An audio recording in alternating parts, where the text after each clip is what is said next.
most of the practitioners in the Western world are females. Hmm. They're women.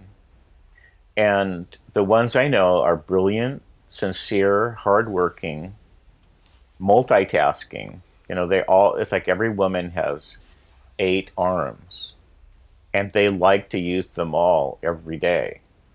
Yes. And I think they're way ahead of us.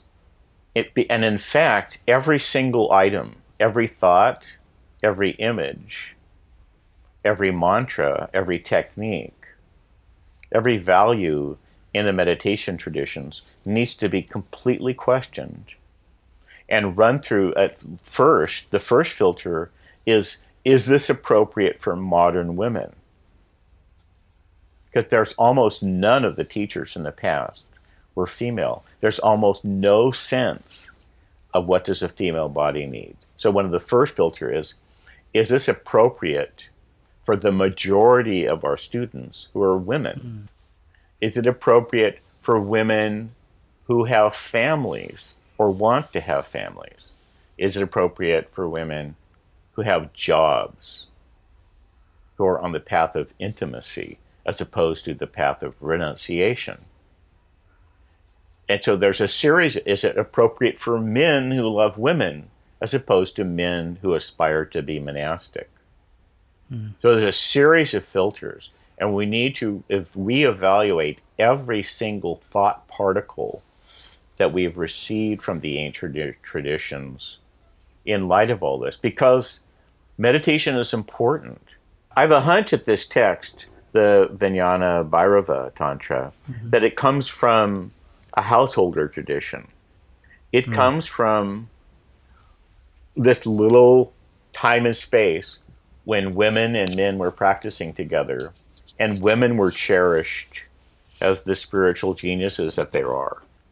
In in this tradition, there's a saying that women can accomplish in a week what it takes a man a year to do in terms of realization. And I've seen Yes. this my whole life, that women will just step into their enlightenment. It's, and in a way, it takes a man a year. Mm. Um, Let me ask you about that, yeah, Lorin, because there are ideas that to put it somewhat archaically, that women are a lower birth than men. And there are some traditions that say women can't be enlightened because they're women, and the best they can hope for is to sort of be reborn as a man, and maybe they'll have the chance then. absolutely. And even in the Vijnana Bhairava Tantra, Devi is asking Bhairava, or Shakti, or Shiva's wife is asking Shiva for that meditative instruction as he sort of sits there and does all that sort of thing. So you seem to be saying, and you said it earlier, that women are cherished as I think you said spiritual geniuses. So how does that get reconciled there with these other views?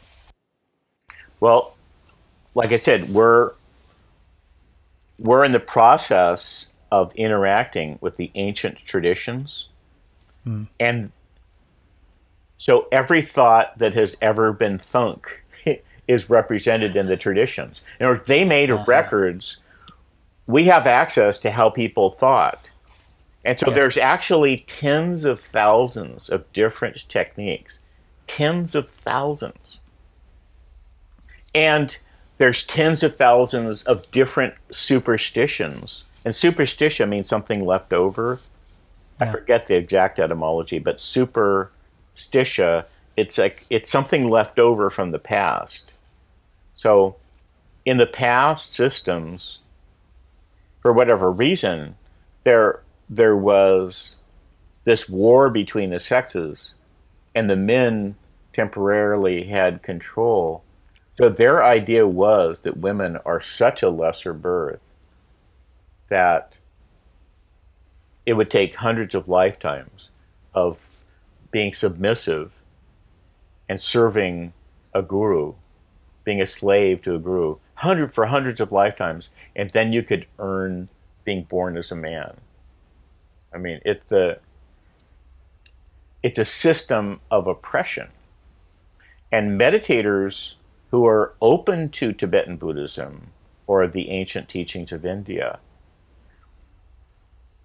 wind up being open to these ancient superstitions, these oppressive beliefs.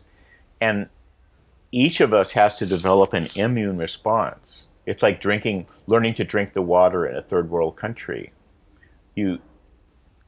We each have to develop some kind of an immune system to protect us from these pathogens and parasites that will take over. That's the trouble with studying in an ancient tradition, is that the mind parasites that are in that tradition will try to find a way into your bloodstream or your brain